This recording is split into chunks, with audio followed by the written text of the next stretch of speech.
Hey guys, it's your girl Vicky's Draft here, and yeah, a lot of people wished that I have my VTuber model back, so here I am, raised from the death. Yeah, today I show you how to do these 2 or 3 or more transitions that you saw in the preview. The original editor and creator, where you saw the edit from, will be in the description.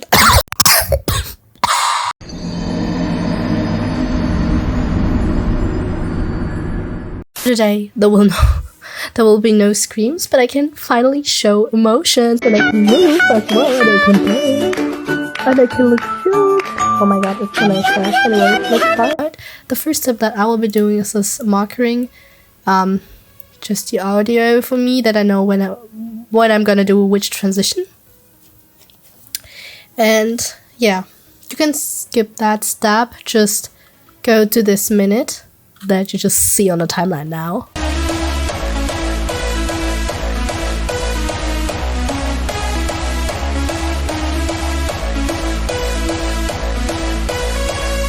First, we gotta start off with our 2 clips. It's a horizontal, I'm sorry, I still have a problem with that. Differencing that. It's horizontal, you can do it vertical too, it's up to you. I will do it the same. No, I will do it vertical. Let's import our clips first. So the first clip that we'll be using is from Tengun Shinpan. I better say high-rise invention because I don't know if it's right. And I used the fight between Sniper Mask and White Feather. I mean, look at her. She was still looking fine as hell, and he too. I don't know what my bisexual ass wants, if I am. I don't know. I'm still figuring it out, but it's not the point of the video. First we do is masking out the clip. I'm gonna use the pen tool by pressing here or pressing G. And I start with the left one, just doing it like this, going around the manga panel. And by the way, it's just random clips that I'm using, okay? If they don't make sense, please don't be surprised. After that, we copy the clip with Ctrl D or Command and D. And we select both clips by pressing Shift. And press Ctrl Shift and D to cut the clip like this. Because I wanted to start on the first marker. Then go to the clip above, press M and delete the mask. And now we do the same on the right clip. Like this. And now we have 2 clips. Oh, I hear my brother. Maybe he's awake because of me now. Shit. If I get my ass whooped, I'm so sorry. I mean, why am I sorry? I think you don't mind that. Anyways. So I will rename the clips that it's easier to orientate on that later. Sniper and Feather. So, next thing we do is, I recommend you to get the ease tools, but you can do it manually with the band behind anchor point tool or pressing Y. You see the anchor point here in the middle, and both of them anchor points are here in the middle, but we want them to have their own middle, if you know what it means, their own center. So we go to the sniper. I show you that with the ease tool first. Press here because we want it to be in the center, and whoop, it is in the center. We do it here on the other clip too, but I show you that with the band behind anchor point tool too. Way here, and then like this. You can move it freely, but I recommend you, if you want it in the center, press Ctrl or Command to have it like linear. So we have it now. You can go back to the selection tool by pressing V on your keyboard. And now what we do is selecting both clips again. Press S to open up the scale and select the scale on both clips, and we scale it down like this. I have it on 72 now, it fits perfectly. And now I press P to open up the position on both clips. Bring them nearer together. Like this. And I want to do is, here, is to press R. Press right click on the timeline, press new, and create a null object layer. Now I put it there, back, where the first 2 clips starts. Go there where the second marker is, and press Ctrl Shift and D or Command Shift and D and delete that part, because from there on we don't need it anymore. By the way, it doesn't need to have the same duration as mine, because I'm orientating on the actual audio now on the edit, but you don't have to. Select both sniper and feather clips, or I mean both mask clips, and go here to the snail and connect it to the null object layer. Then we press S, Shift and R to open up the scale and the rotation without closing each other, and press on the stopwatch on both of them. Drag it where we want it to start. Where do we want it to start? Here, maybe. And let it stay here like this now. I forgot to do the slide in. So what we do is press again. Wow! Press P on both clips. Oh my god, I'm gonna die. Press P on both clips. And put that keyframe at the end. And at the start, we're gonna put one at the bottom and one at the top. It's up to you. Choose it by yourself. Then mark all of your clip, highlight them all, and press F9 or make a right click, keyframe assistant, and easy ease. Go to the keyframe editor here, or graph editor I mean. Make a right click and make sure that you're in the edit speed graph. And just change the graph. Press Ctrl or Command. And then put both of them to the left. I don't see it now because my webcam is there in the way. Oh my gosh. My webcam. Like this. Can I not? Ah, I'm so dumb. Why I'm not doing it like this? Okay, really? Now we have it like this. So now we can move on to a null object. And now we set the rotation to 90 or minus 90. It's totally up to you. Set it to positive 90 now. And if you set it to negative, it will go to a different direction. We set the keyframe to the end and the scale one out. I mean, 50 is enough. Then mark all of your keyframes again, press F9, go to the graph editor. Let's make sure that we're in the edit speed graph. And let's make the graph to the right this time. Like this. I mean, it might look bad right now, but we have to add all warps and stuff later. Almost finished with our first transition. Let me save in case if it's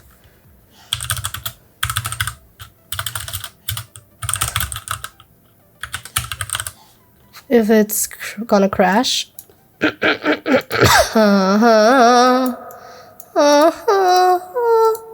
Now we need our next clip. What's gonna be our next clip? I don't know what we should choose. This one, okay. Let's choose this white feather mask. I will fit it to the comp first by zooming in. Here are helpful shortcuts, by the way. Like this. I told you, they're not related to each other. It's just random clips that I choose. Make a right click, pre-compose, make sure to select this one, press OK. Now make a right click again, new, and create a null object. And put it there on the second marker. I mean, for you it's not a second marker, but that it fits the duration of your second clip, I mean third clip. Literally, it would be the third clip, but it's our second clip. In other words, our oh my gosh, I don't know how to explain that, to be honest. Oh, like this. And then we're gonna connect our comp layer now with the new one. And press S to open up the scale and Shift and R again. Press on the stopwatch on both of them. Put it like here in the middle. Or you don't have markers, but put it way back. And then we're gonna set the opposite value of what we had before. On the first clip it was 90, so it's gonna be minus 90 obviously. And at the start we're gonna be zoomed in. Now highlight your keyframes, press F9, go to the graph editor. We just need the speed graph right now and set your graph to the left.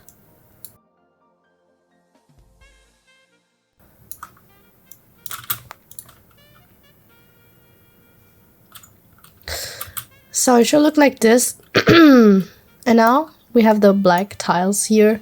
So what we do, we go to effects and presets and search for motion tile.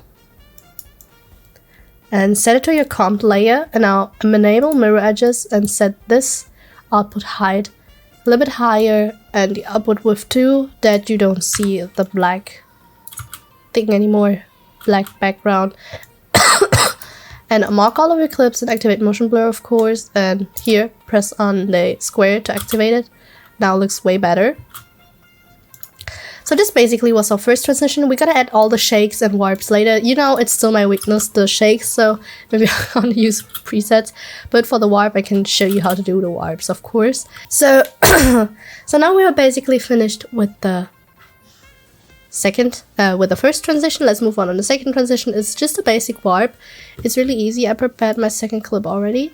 So what we just do is I cut that here with Ctrl-Shift-D or Command-Shift-D, because from there on we don't need it anymore. And what we do now is just to create, here make right click on the timeline, new, and create adjustment layer, put it under the third clip, and make sure that your adjustment layer is 3 frames long. 1, 2, 3. I use the arrow keys to move between frames. I don't know if it's already set like this, the hotkeys, or if you have to set them by yourself.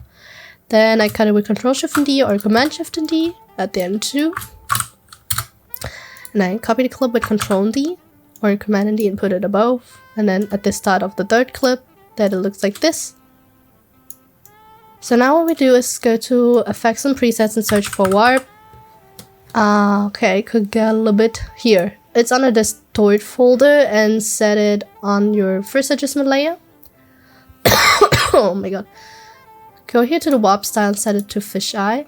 Set the bend to 0. Press on the stopwatch on bend. Press U to see the keyframe, and we set the first bend keyframe at the start, and then we go 3 frames later and set the bend to -100. Then mark your keyframes, press F9, go to the graph editor, make right click and set it to edit value, and we just use the right value one and set it high up. Like this, and this back now it should look like this. May look weird now, but we're gonna do everything. So now do the same here, set the warp on the next adjustment layer, that would oh my god. My heart hurts. And set the warp style to fisheye, set the bend to +100 this time, and press here on the stopwatch on bend, press U, and set it directly there where the first frame starts of the third clip. Go to the end of the adjustment layer and set it to 0. And then we have something like that. Boom. And then mark your keyframes, F9, graph editor, and we just play with that value, with the left one this time, put it back down, it's back like this, and now it should look like this. It might look weird, I know it might look weird, well I know we have to play with these settings. So activate motion blur in both adjustment layers and your comp layer. And now we create a new null object. This is going to be our third transition. So like this, new null object layer, put it back that it fits to the duration of a third clip, and connect the comp layer to the third layer. What did I say? Connect the third picture, I mean here from the marker tree, the comp layer with the null object that we just created. I call it zoom out, and we will press S to open up the scale, press on the stopwatch and scale, put it a little bit back, and then we zoom in a little bit, and then marker your keyframes, press F9, go to the graph editor, and I stay here on the edit value graph, set like this, and now it should look like this. And you know, I put it intentionally between marker 4 and 5 because their next transition starts. That's why we're actually using null objects, because we want several transitions to happen at the same time. You know what I mean? So now what we gotta do is to create a new null object. press here in a timeline, new, and null object. I put it on the adjustment layer, put it back that it fits the duration of the third clip here like this, and I call it that you still have the orientation and you can still follow me. I will call it slide down. And now before we continue with the slide down, we gotta set our pick first, not our pick. So what do we gotta use? We use this pick. I put it above the third comp layer, and I will not commit this time. I will just scale it up with pressing S and then pressing P and change the position, scale out, and look where the end of your first pick is. Because it's pre-comped, I know it's like this. If not, you can change it later, and we have it like this now. And what we do now is to connect the second clip. First activate motion blur in all of your clips, always. And then connect, and let me save. And then connect the picture with the slide down null object that we just created. And now press P on the slide down one. Press here on the stop button position. And then I go forward, maybe between the fifth one and the loop. We have to connect the comp as well, of course. So, but you might think now the comp, but how do we connect the comp? The comp is already connected to the zoom out. What you just basically do is connect that zoom out null object with the slide down. And now it works like this. Now we have something like that.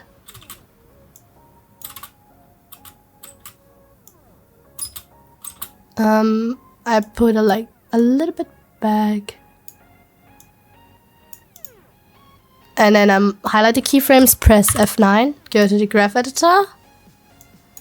And we need to edit speed graph now. Make right click, edit speed graph, and make something like a middle graph.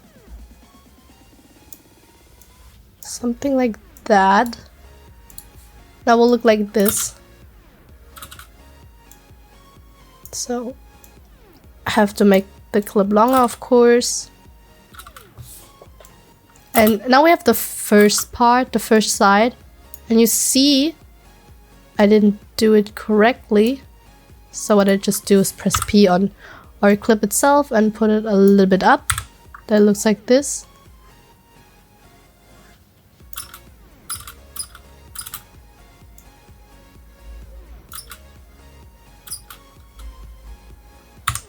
Scale it up a bit.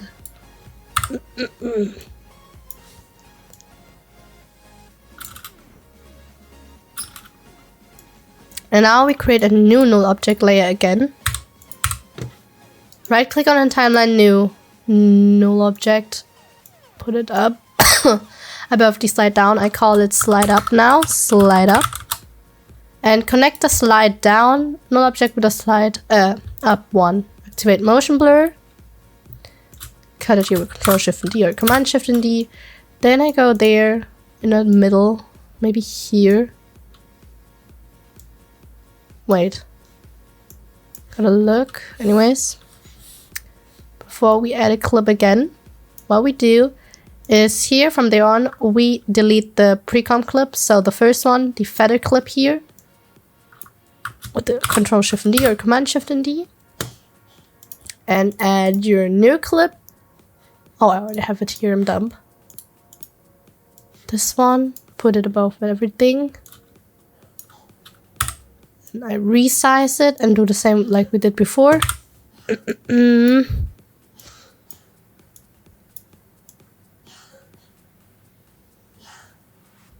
And connect that one with the slide up.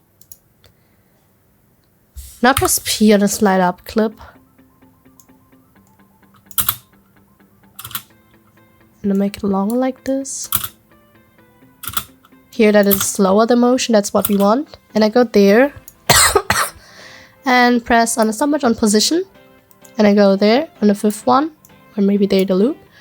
And go back. Wait. Don't forget, I forgot it. Connect the slide down with the slide up. And now we can do it. Like this. And then marker your keyframes, press F9, go to the graph editor, and make a middle graph again. I'll make it more to the right now, because it should appear here. Like this.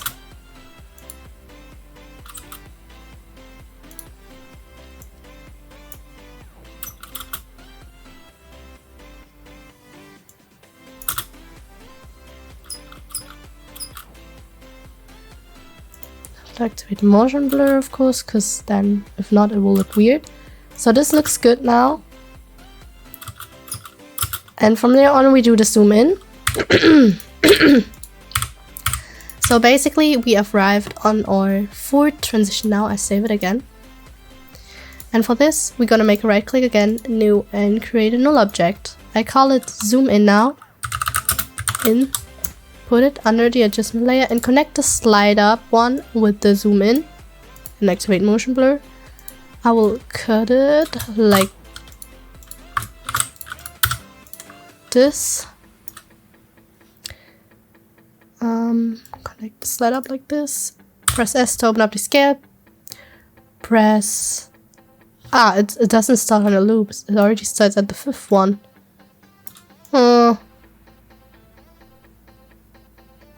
Then I will adjust it later anyways. So scale it up.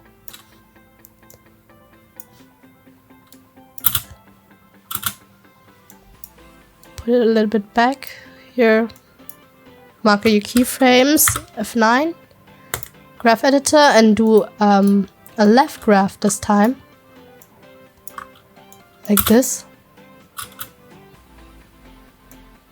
Or you can try a middle graph, it's totally up to you.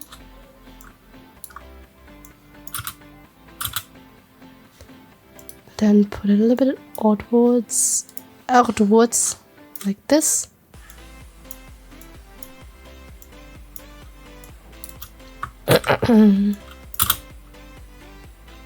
So this looks okay as well. So I did a middle graph now.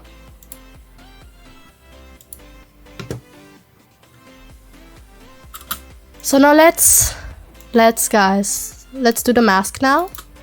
While it zooms in, here, we gotta do our mask. So I go back where the transition is ended and I look for the clip that we searched. I put it over the null object and put it there because I wanted to start here. I mean, you should actually should start there. But yeah, kind of like this. And I just want this part to be seen, so what I just do is to press here on the rectangle tool or by pressing Q. And then I mask it out like this, of course. Select the clip, and like this. And then we have that one. And then I set the anchor point to the middle by pressing here on the ease tool, or use the pen pad anchor point tool by pressing Y or here on the symbol. And now I move the clip to the middle. Like this. Make it smaller.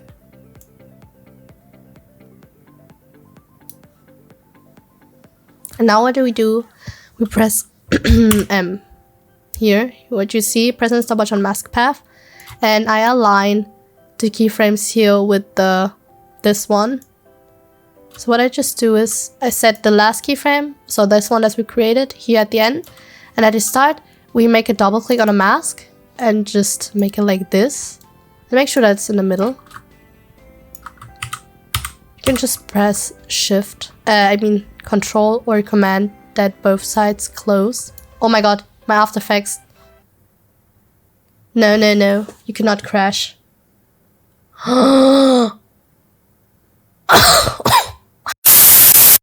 So now anyways, highlight your clips, press F9, go to the graph editor, and let's... Oh, damn it. What did I do? Did I do something? Oh, I hate my camera. So annoying. Set the graph to the middle. To the left, sorry. Like this. No, to the middle actually. Oh my gosh. And activate motion blur, of course. Yeah, the middle graph is good. Good, I'm sorry. And now you have to connect go to the last frame of your clip and connect it with the zoom in null object. That will look like this. This looks gorgeous. And why did I get a message now? Ah, the girl! Youngie wrote me! Yee! I love her. Or him. I don't know. I love Youngie. I love Youngie. Such a babe, a darling. I want to marry Youngie. For real. If you're seeing this, I love you. Okay, can I marry you? It's a proposal right now. So now we did all the main parts. We are basically finished, guys. But now let's add the touch of our stuff. And I have to say, oh my gosh. Here we can do like setting the opacity down. So let's set the opacity down from the background clip. Press T. Is it this one? Yes. And press on the stopwatch on the opacity. And let's look where the zoom in begins. Already begins here. So set the first keyframe there. And then where the mask ends, let's set the opacity down to 20. It's up to you though. You know, it looks like this. And now, wait. I marker all clips by pressing Ctrl and A, or you press Command and A. And let me save first. I'm scared now. Make a right click, pre-compose it, and set those two, or enable those two settings and press OK. Because now we will do the gorgeous background that we just saw. We're gonna copy the clip with Ctrl and D, or Command and D. And for this, you need plugins. I'm so sorry. You need the deep glow if you want the glow. If not, don't do it. I mean, it doesn't necessarily have to be this glow. You can go to the bottom clip, press S, open up the scale. To open up the scale, scale it up a bit, and press T, set the opacity down, and then you can get like the same effect. But of course, we don't want that one. We go to effects and presets and search for S, underline edge detect. And for this, you need the Sapphire plugin. I put it on the bottom clip. And then we have something like that. And the next one is to go to effects and presets and search for tree tone. It's not part of a plugin, so you can use that. It's under the color correction. Set it here on your bottom clip. Do both midtones and highlights in red. If I didn't mention that, I'm sorry. And then we go to effects and presets and search for deep glow and set it under the tree tone. And now we have something like that. Of course, we have to set the opacity higher if we want more of a glow, but I'm okay with that.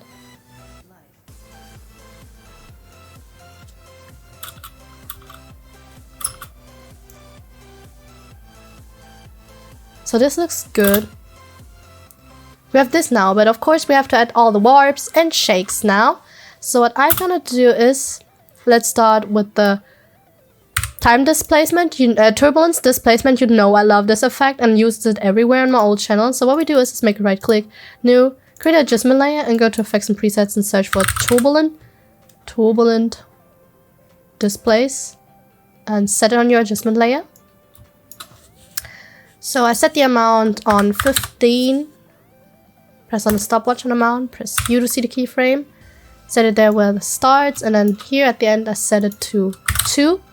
And I just gonna set the size to 300 maybe. And this to 260. And this maybe to 200. So I just do random, to be honest, some random settings. Then go to evolution, press on the stopwatch and evolution. At the start I set it to 125. Press U again. And then go to the end and set it to a negative number. It's important that at the end it's on a negative number. So at the start it can be positive or the other way around. Now it looks like this. It's not even that visible, but it still looks good.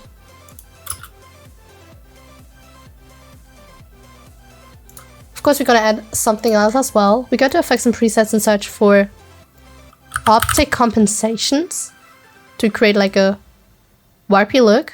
Set it here as well. And I set the field of view path